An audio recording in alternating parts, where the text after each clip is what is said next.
Hi, my name is Mary, and well, how do I say this? I think I can read my sister's mind, and that's how I discovered her darkest secrets, like her dirty thoughts with my boyfriend. Let me take it from the beginning. My twin sister Jane and I came from a really religious family. We would go to church every single Sunday, and our parents forced us to pray before eating and sleeping. I know it sounds boring, but I kind of enjoyed it. I mean, it was the only thing that I knew, and that was fine. On the other hand, my sister clearly hated it. She did whatever she could to avoid going to church and never learned a single prayer. Although we look exactly the same, we are two very different people. For example, I used to love to play with dolls and she would smash their heads against the rock. She's psycho, I know. She also had some good things to her. She was really good at sports and somehow learned to ride a skateboard at an early age. She was still really crazy. I remember this one time when I caught her in the yard cutting up a little bird that had died with a knife. Or maybe had she killed it? I don't know. When we were little, I always thought there was something evil about her. That's maybe why I kept my distance.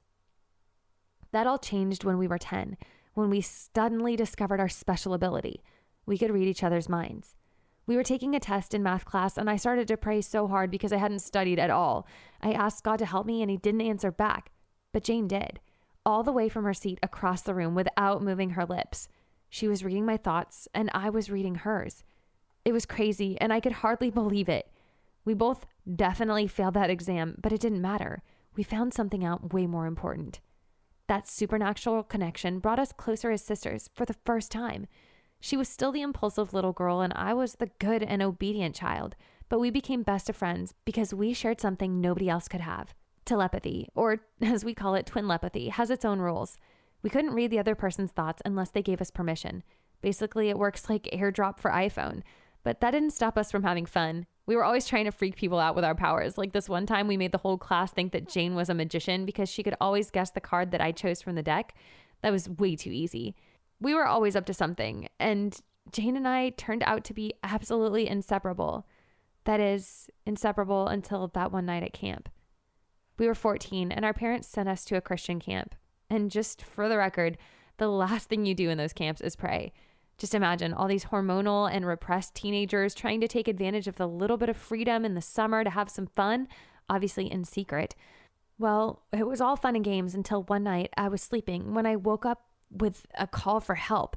And it was my sister using our twinlepathy to ask me if I could look for her somewhere out in the forest. I went to find a flashlight, and then I started searching for her.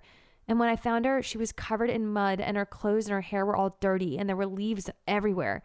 She told me that she was with some guy until they heard something in the distance, and he ran away without letting her know how to get back to camp.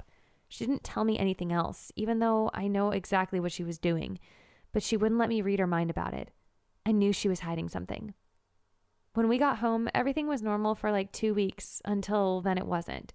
She wouldn't leave her room anymore, and she was eating a ton. She gained like 44 pounds in 6 months. I asked her to tell me why she was so depressed a million times, and she would never answer. I wanted to read her thoughts so bad, but that was off the table because she wouldn't let me into her room, much less her mind. Although I was worried about her, I was also really sad because from one moment to the next, she just cut me off and left me alone.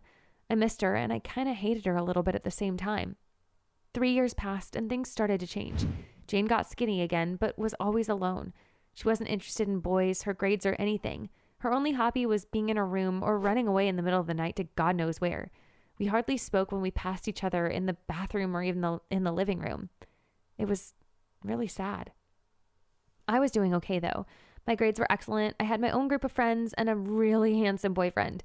His name was Dylan, and he was a dream. Handsome like a movie actor, a really talented skater, and a good Christian boy, like my parents always wanted. He was perfect, and he was all mine. I wanted him to be the first boy that I took home from my family to meet, and so I did. I invited him to dinner on a Friday night, and the day had finally come. Mom made a turkey in March because she wanted to impress him. Dad put on cologne to mark his territory, I guess. And Jane? Well, Jane actually came out of her room. I was nervous, but I was also excited. I didn't know if my family was going to like him or not, but I was really confident in how charming he could be. And I was sure that even Jane would like him. And boy, was I right about that last part. Dylan arrived and dinner went great. He was so smart and super kind with my parents. They loved him just as much as I did. Jane didn't really pay much attention to him until my parents asked Dylan what his goal in life was, and he said to skate in the X Games. Then her eyes sparkled. The next minute, they started talking about all the best skaters, how to perform tricks, and other things that I have no idea about. It was the first time I saw my sister smile in a long time, and even though I was happy that Jane liked him, I'll admit I was also getting a little bit jealous. You know how guys are now. He was probably imagining some whole sexy scene in his head, which involved me and my twin sister. But it turns out that it wasn't him I had to worry about. No, it was my evil twin sister. Jane totally changed after that night. She was happier than usual and was texting all the time, even at dinner. I felt like something strange was going on. It couldn't be a coincidence that after talking to Dylan, she was smiling all of the time. But since I couldn't go into my sister's mind, I had to go into my boyfriend's phone while he was taking a shower. I found a conversation with my sister, but there was nothing suspicious. They were talking about the X Games and stuff like that. The only odd thing was that she texted him all the time, asking him the same things. It was like she couldn't stop talking to him. I needed to know more, so I went into my sister's room looking for a diary or something where she would write about her teen angst or whatever. I guess because we're in the 21st century, nobody uses diaries anymore because I couldn't find a single thing. But when I was on my way out of her room, something that was in her closet caught my attention. She had one of my shirts, a sweater that I thought was lost, and my favorite pair of pants. I couldn't understand why she'd taken all of these clothes without my permission. That night, I waited for Jane in her room to confront her about taking my clothes and texting my boyfriend. It wasn't until midnight that she arrived drunk. I wanted to try to get to the bottom of this, but Jane could barely talk. I asked her, "Why do you have my clothes in your closet?" And without moving her lips, she answered, "It's not your problem." I realized I could read her mind because she was drunk. Although I know it was wrong, I went ahead and asked her, "What do you think of Dylan?" Verbally, she said back, "He's nice," but in her mind, I could clearly see what she was thinking. His arms are nice. His tongue is nice. His butt is nice. I felt sick and I ran out of the room. I was back in my room crying my heart out. Why would Jane do this to me? She abandoned me before and now she's betraying me. That's not what a sister does to one another. After crying for like an hour, I started to think. Jane's been alone for a really long time, and after all, she didn't say anything super explicit. Dylan is a really handsome guy. Of course, girls are going to have fantasies about him. I was ready to forgive him and to apologize to her for reading her thoughts without her permission. We'd both done something wrong, so we were even. And that's when I got a text on my phone from Dylan. And it said the craziest thing. "You were wild tonight." I started freaking out. I wasn't with him that night. In fact, I'd never gone past third base with him, so I didn't know what he was talking about. I asked him, "What do you mean?" And he said, "We finally did it, love. Don't you remember? It must have been because of all the booze." And I was in shock. Obviously, it had been Jane. She stole my boyfriend, used my clothes and my identity. I couldn't believe she tricked him.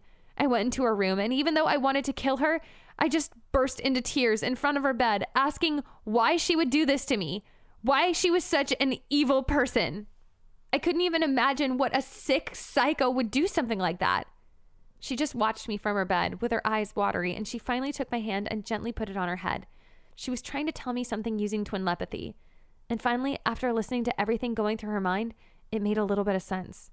She told me that the night I went to look for her in the woods, she was hooking up with an older guy without protection.